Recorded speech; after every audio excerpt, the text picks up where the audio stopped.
The Great Depression left millions of able and willing Americans bewildered and jobless. In 1933, the federal government came to the help of local agencies which had fought a courageous but losing fight against the growing need for relief. But the dole was not enough. Good, sound men and women wanted to earn the help they got, to hold up their heads, to keep themselves from going rusty. Retail business needed their purchasing power to stimulate trade. And all over America, communities needed all sorts of improvements in public services, which had been cut off or postponed during the lean years when local revenues were pitifully low. 35 is the key agency in the federal work program to employ able people from relief roles. Projects were inaugurated and sponsored by local officials who also subscribed local funds to buy materials and supplement the federal money, which went largely in wages to the workers. What does the WPA program mean to the rest of the country as a whole? Does this work pay America? Here is the record of it to judge for yourself. City streets pounded by ever-increasing traffic are modernized, resurfaced, thousands of blocks which mean huge savings in local tax money. Vital to the communities which they serve are the thousands of miles of highways, constructed and improved by the Works program. The need for first-class highways grows constantly as the automobile and the motor truck become increasingly important in both city and rural commerce.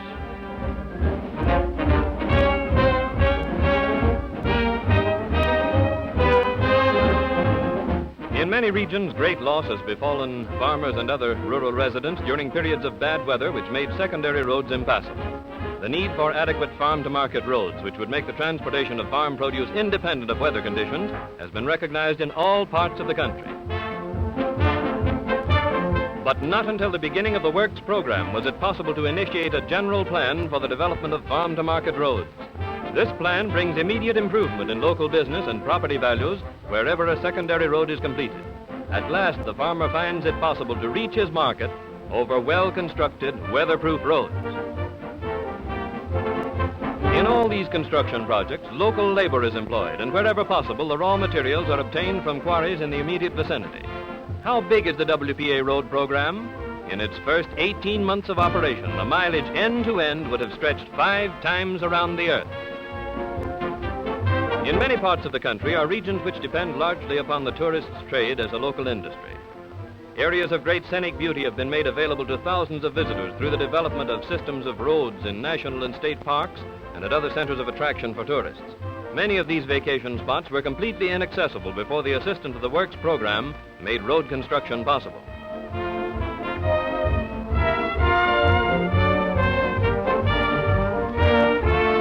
The welfare of the community served by a new construction project is always the first consideration, and plans are laid not only for the present, but for the more demanding future. In the field of public health, many important and permanent improvements have been undertaken. The water resources of thousands of cities and towns have been expanded by the construction of reservoirs and water supply systems, ensuring an adequate supply of water for the community's needs for many years to come.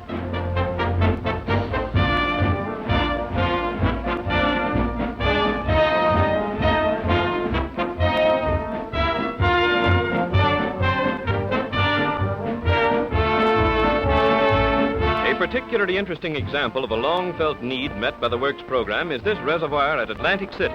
Although this resort entertains millions of visitors every year, it never has had an adequate water supply until this reservoir was built.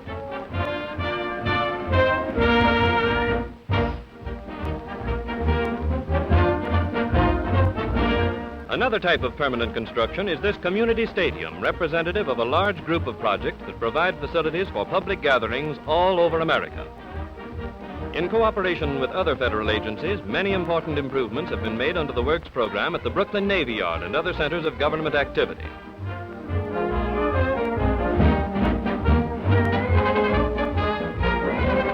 As an aid to traffic, hundreds of new bridges have been completed, designed to withstand high waters and the pounding of heavy loads.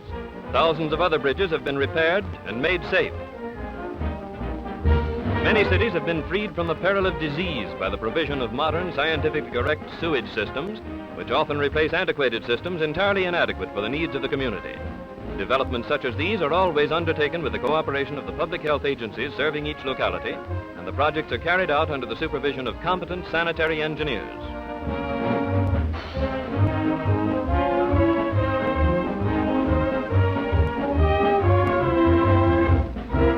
The rapid growth of air traffic outdistanced airport facilities, so hundreds of cities seized the opportunity offered by the WPA to build or improve modern airports. One of the busiest of all airports is at Newark. This field is the eastern terminus of all of the great transcontinental airlines, and hundreds of transport ships land and take off from its runways every day. At Newark, as at a great many other cities, the Works program has provided jobs for thousands of workers in the improvement of existing facilities and in new construction. At Cleveland Great Industrial Center, emergency workers built an immense landing mat, the largest single piece of paving in the world. At Detroit, both construction and improvements were completed. Second largest of American cities and first in rank in transportation is Chicago, where an extensive program of airport improvements have given the city adequate air terminal facilities. Philadelphia is third among our cities in population, yet this Pennsylvania metropolis has never had its own airport. Passengers bound for Philadelphia by air have been forced to land in another city, in fact in another state. Not until the Great Works program became a reality was it possible to begin the construction of this air terminal on the site of the famous Hog Island shipyards. The increase in air transportation has also made necessary the development of hundreds of emergency landing fields along the regular flying routes. Frequently the need for these fields is greatest where the work of preparation is most difficult, but safety in passenger transport requires the clearing of fields at frequent intervals. In the larger cities where the concentration of population is greatest, slum clearance projects have been undertaken. In some areas, new modern housing developments will be erected, providing better living conditions for workers in the low-income groups. In other locations, the land cleared will be used for public parks and playgrounds. In all parts of the country, the letters WPA are a symbol of progress and improvement. On buildings under construction, they mean the replacement of inadequate public facilities by new, well-planned structures. On buildings under repair, they mean the preservation of existing structures for greater utility. Many thousands of such jobs as these dot the map of the United States, giving work and hope to people who can't find jobs, impetus to retail trade and heavy industry, and permanent improvements to a host of communities for the years to come.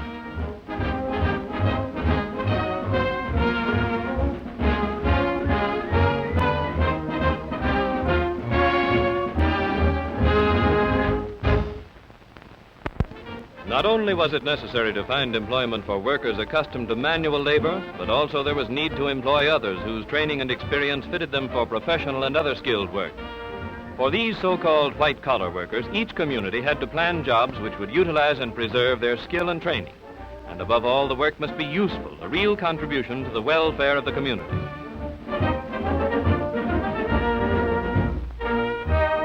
In planning traffic control for congested cities, jobs have been found which require varying degrees of skill. In the study of traffic problems, the first step is to determine the number of vehicles passing a given point. Then experts are employed to lay out new routes and regulations which will ensure greater safety for both motorists and pedestrians. Manpower for hundreds of such surveys is provided by the Works program.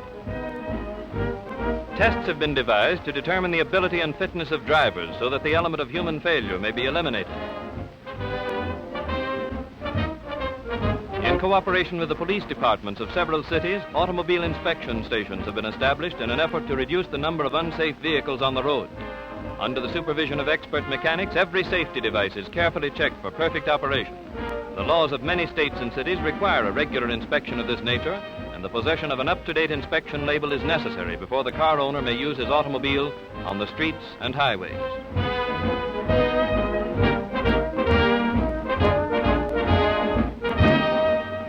Another example of useful employment is found in the sewing rooms operated by the Works program in practically every city in the country.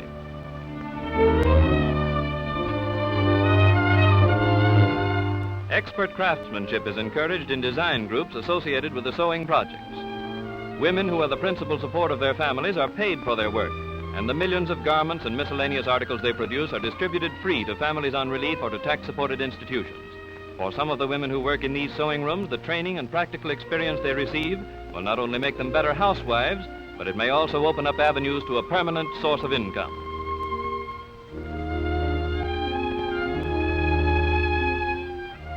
Many other types of employment are provided for women. In a number of weaving projects, instruction is given in an interesting and useful craft.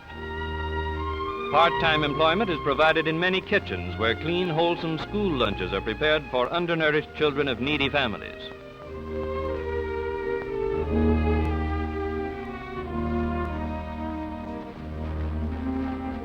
In libraries and schools, skilled workers are employed in repairing and rebinding millions of books.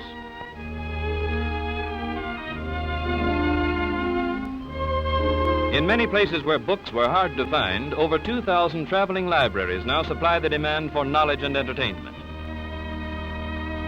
In public nursing projects are employed graduate and registered nurses who have been removed from the relief roles. Some of the nurses visit homes, often in isolated localities, bringing instruction to needy and working mothers in the care and feeding of children. Special attention is given to maternity care and general health supervision. Where no other medical assistance of this nature is available, the nursing projects bring health and happiness where formerly death and misery were all too common. Their visits run into the millions. New interests have vanquished the darkness of despair in the lives of thousands of sightless men and women as a result of several projects in which books and maps have been translated into Braille, the written language of the blind. The proofreading of these works is done by sightless experts. In some cities, instruction is given in the reading of Braille maps. The tragedy of blindness has been the lot of thousands of our people in regions where trachoma, a dread eye disease, is prevalent. Many of its victims are prevented by poverty, isolation, or infirmity from receiving medical attention. To these people come visiting nurses to examine suspected cases, and provision has been made for transportation to free clinics. With this assistance, medical science has found it possible to control a disease which is a menace to young and old alike, in many cases affecting every member of a large family.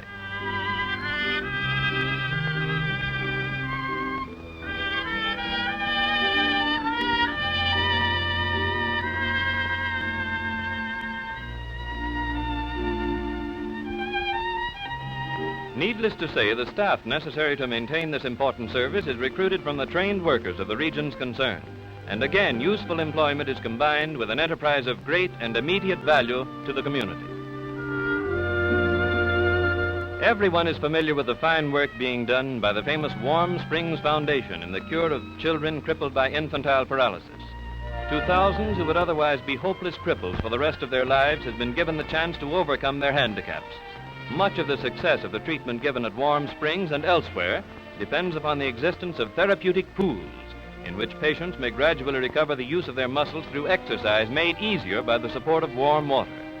In many parts of the country, WPA labor has constructed pools such as these, and trained WPA workers make up the staffs which assist in the medical treatment.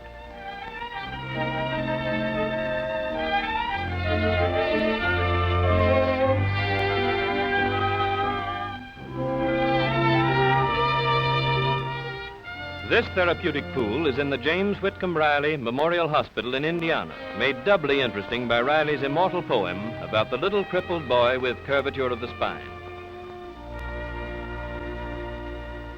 In hundreds of cities, the Works program safeguards the health of many thousands of normal children of preschool age. In nursery schools, the children of needy and working mothers are provided with the best of care and medical supervision. Projects which are part of a broad educational program in which the WPA has helped millions of children and adults. Supervised play activities and preschool training under competent instructors removed from the relief roles are part of the schedule at each of these nursery schools. Meals are provided for the youngsters, and plenty of health-building milk and orange juice is consumed during the mid-morning and mid-afternoon luncheons. The food is prepared under the supervision of dietitians, and at all times a careful check of the health and development of the children is maintained.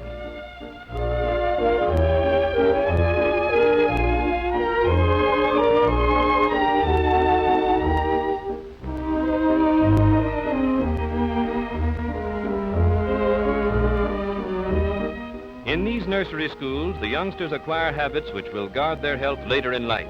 Here is a work which lays the foundation for a new generation of good citizens. Another part of the Works program enters the field of adult education, and this subject embraces a number of widely varied projects.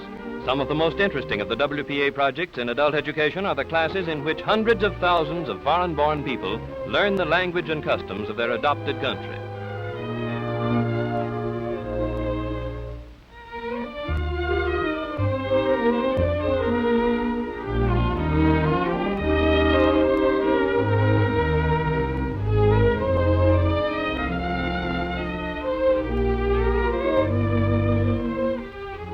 Vocational training projects are another branch of the adult education program.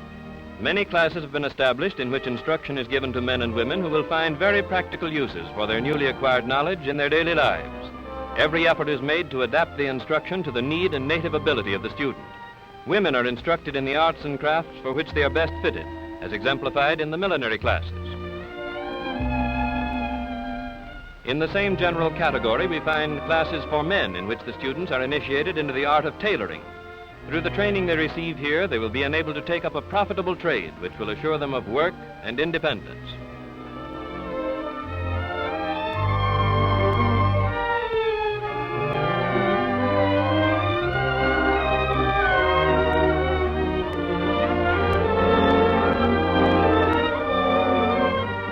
A project which combines rehabilitation and education is found in the many household training classes operated by the WPA. Here, future housewives are instructed in homemaking, and inexperienced girls from relief families are given training which will make them self-supporting. As the girls master each branch of household art, their progress is indicated on a chart. Upon graduation, the girls are placed through an employment service conducted by the Works program.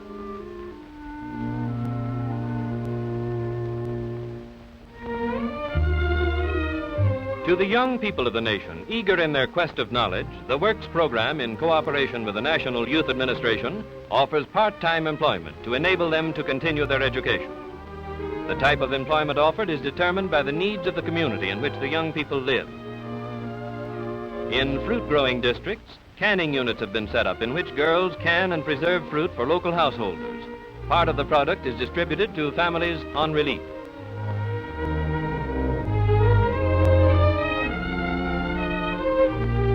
An interesting project in New England is that in which boys, many of them from seafaring families, are engaged in the catching and breeding of fish and the restocking of fishing grounds. As they cast their nets into the sea, the action symbolizes their search for education, security, the simple riches of life. And toward this objective, the normal heritage of every young American, the Works program offers them a helping hand. The sensitive fingers of artists are poorly suited to manual labor. And in finding suitable work for musicians and other artists, the WPA has contributed greatly to the culture of America.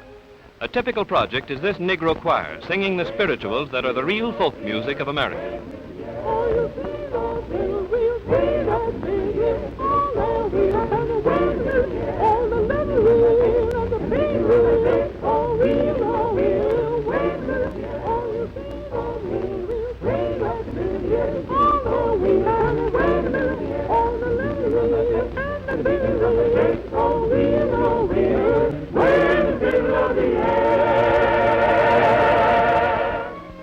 Painters, too, contribute their bit to making the Works program a real and permanent accomplishment. These reproductions of the American scene of today will make this one of the most fertile periods of our country's art.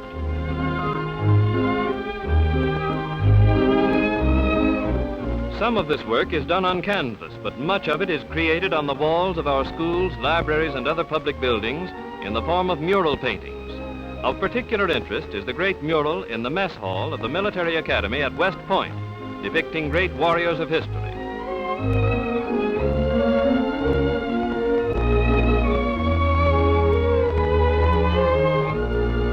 An art long dormant in the United States is the creation of stained glass windows.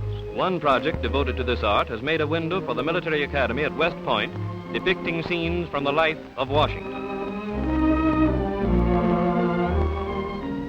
Commemorative tablets like this are among the contributions of sculptors to the Works program, and they also create works of art for our parks and public buildings. Many American museums have long been in need of highly skilled experts to restore valuable historical material, such as this Persian ceiling, which is forming under the deft fingers of a WPA artist in the Philadelphia Museum. In many other museums, fossils and animal skeletons are being prepared and mounted for study. One of the outstanding cultural achievements of the Works program is the Federal Theatre. For many years, vast sections of our country have not seen a flesh and blood theatrical performance. To these areas, the WPA has brought a new type of entertainment, and at the same time, enriched the art of the theater in metropolitan centers.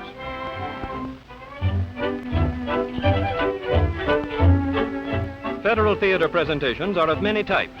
Puppet shows such as this for the children, open-air variety shows playing in parks, minstrels, musical comedies, and others.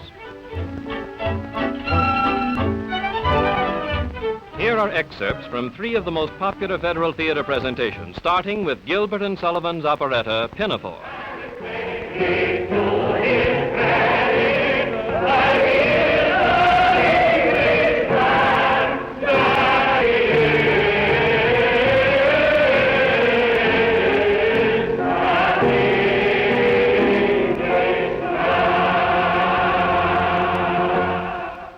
And now we see the Federal Theatre production of Sinclair Lewis' drama, It Can't Happen Here. Oh, we're having a book burning on the green tomorrow night. A what? Gonna burn up all this subversive literature. A lot of smutty stuff that's corrupting public morals. Have you got any objections? Well, you won't find any subversive books here. Yeah. Oh. Now, how about this fella? Now, this fella, Charles Dickens, wasn't he a communist? And the all-Negro production of Macbeth. Hang on, Macduff. That man be he who first cries, hold enough.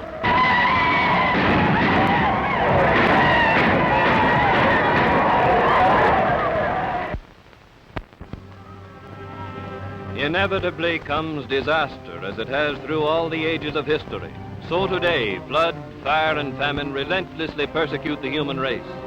In this land of ours, so bountifully supplied by nature with fertile lands and rich forests, disaster has taken a terrible toll. Raging floods have swept the green valleys, imprisoning great cities in the grasp of icy waters, leaving destruction and the threat of disease in their wake.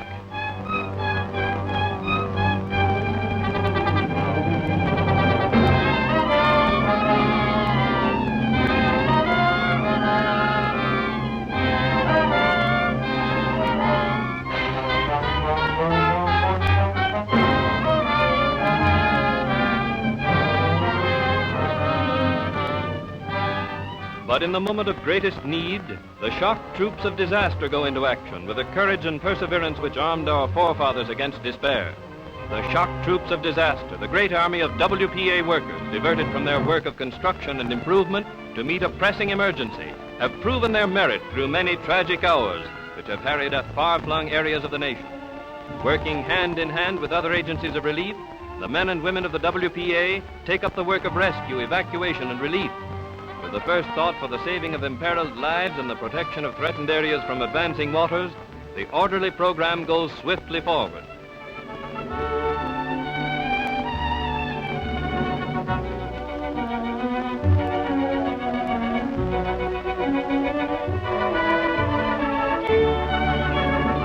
Food is distributed to flood victims from outdoor kitchens, and carloads of warm clothes and bedding are rushed to shivering refugees from WPA sewing rooms in many states.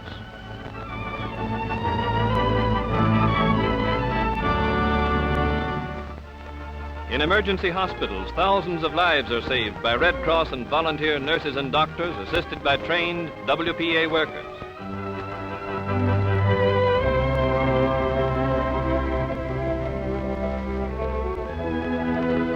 For hundreds of miles along the flood area, the WPA supplies the shock troops that hold the river within man-made walls. Levee workers transport material by hand, by truck, by boat. Working day and night, they fill countless thousands of sandbags, raising the levees above the record crest. Often working under the skilled direction of Army engineers, relief workers fight the flood at every point.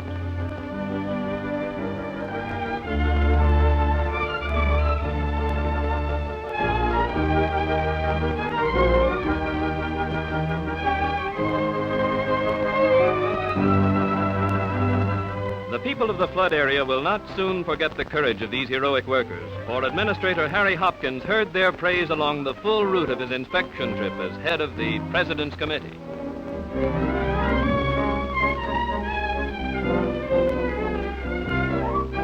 As the waters subside after the work of rescue is completed, comes a new battle against the threat of disease. The wreckage and debris left by the flood must be quickly removed. Proper conditions of sanitation must be reestablished to prevent the epidemics which were once certain to take an additional toll of life. And so, from the first moment of danger to the day when life again takes up its even flow, the Works program offers aid to those who need it most.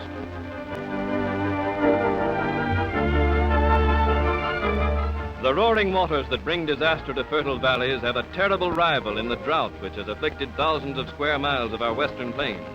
Ruin and famine come in the wake of the hot, dry winds which tear the rich soil from the grass roots. Here again, the shock troops of disaster marshal their forces against devastation. Dust, once the valuable topsoil of the farm country, is now carried in whirling clouds, choking and blinding people and livestock, rolling on higher, wider, and blacker until the land itself, upon which everything else depends, the land it took nature 100 years to the inch to build up, is blowing away.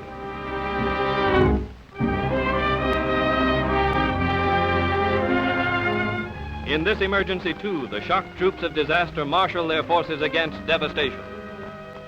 With the aid of WPA workers, food, housing, and medical care are provided for those who have been driven from their homesteads by the threat of famine.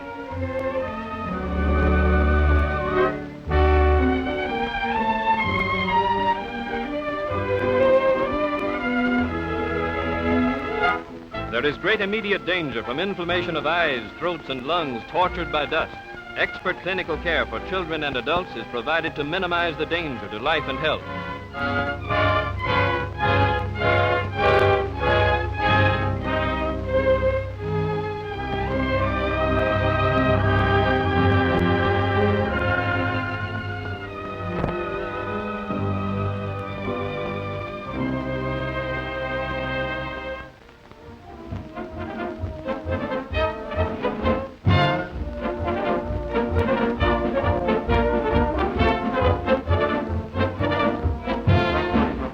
In addition to their vital work of providing the necessities of life for refugees, the WPA has found work for thousands of farmers who have been deprived of a livelihood by the drought. These men are working on projects important to the afflicted area, such as roads and fire lanes. To them, this work provides a means of carrying on in the face of the hardships inflicted by nature.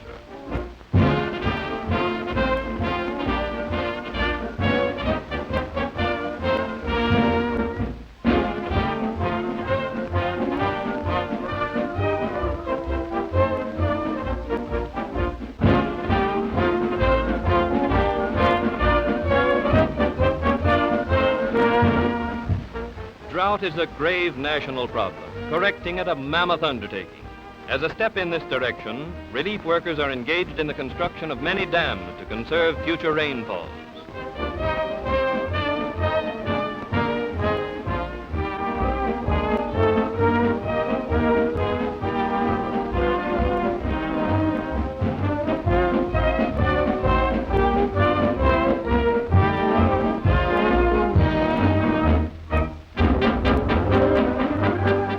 Construction work on water conservation projects requires an immense number of skilled and unskilled workers, providing immediate employment for hundreds of those who would otherwise be on relief. Those who suffered because of the drought are now employed on projects designed for their own future benefit. Thus, the Works program answers the need of both the individual and the community.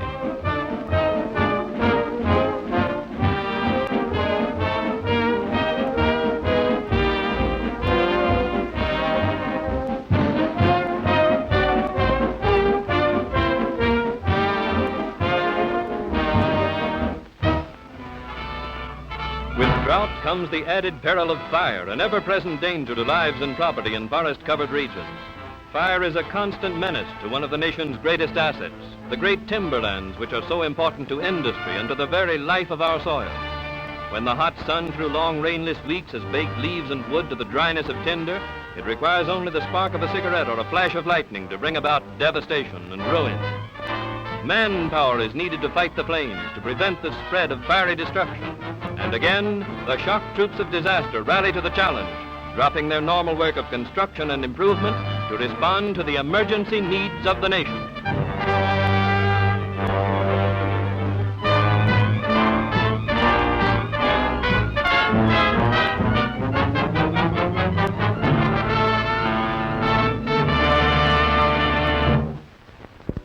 Parks, playgrounds, and other recreation areas play an increasingly important part in the lives of our people. The construction, improvement, and maintenance of thousands of such centers under the Works program provides millions of people with healthful, pleasant surroundings for relaxation and play.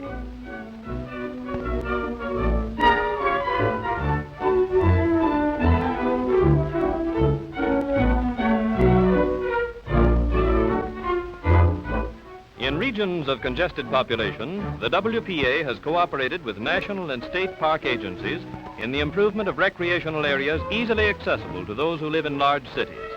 Countless thousands of men, women, and children each year make use of the new facilities for play and relaxation. In the cities themselves, playgrounds have been opened in every conceivable location. Employment has been provided for thousands of skilled and unskilled workers engaged in the preparation and equipment of parks and playgrounds where children who formerly were forced to play in the streets may find safe recreation. Many of these playgrounds are staffed by trained instructors drawn from the relief roads.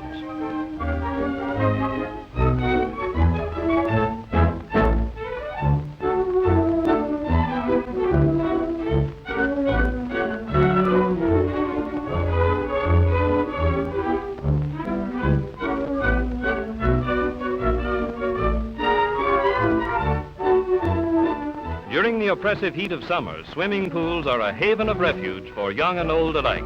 Hundreds of such pools with well-equipped bathhouses have been constructed by WPA labor.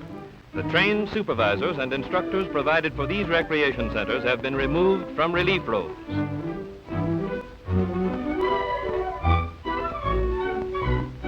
A new idea in bringing happiness to underprivileged children is the toy lending library established as an experiment in an eastern city.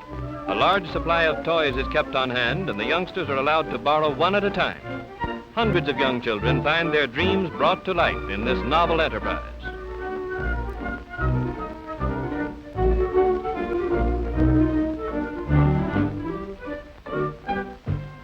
The conservation of human resources is one of the great objectives toward which the Works program has directed its efforts.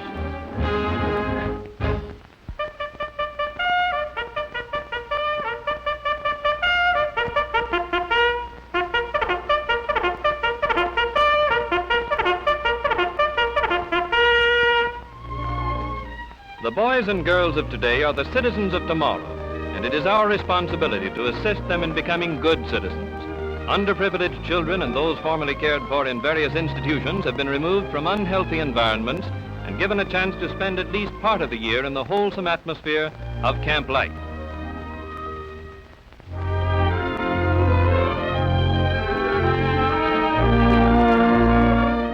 In these fine camps, an abundance of good food is provided, and medical attention and general supervision are ensured by staffs of trained WPA employees.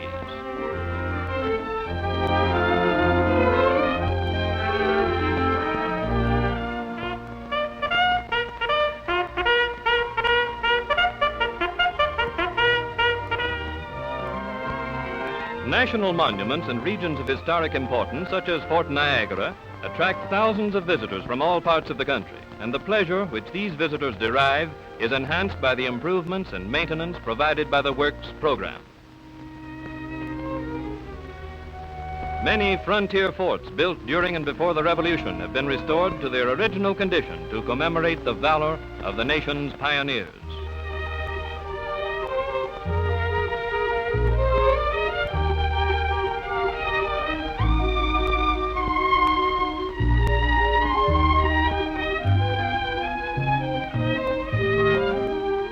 Parts of several Midwest states provided the background for Abraham Lincoln's early life. The WPA has constructed or restored several historic shrines to Lincoln's boyhood. Here are cabins representing the store in which he worked, his early home, the law office from which he borrowed books, and other reminders of the presence of this great American.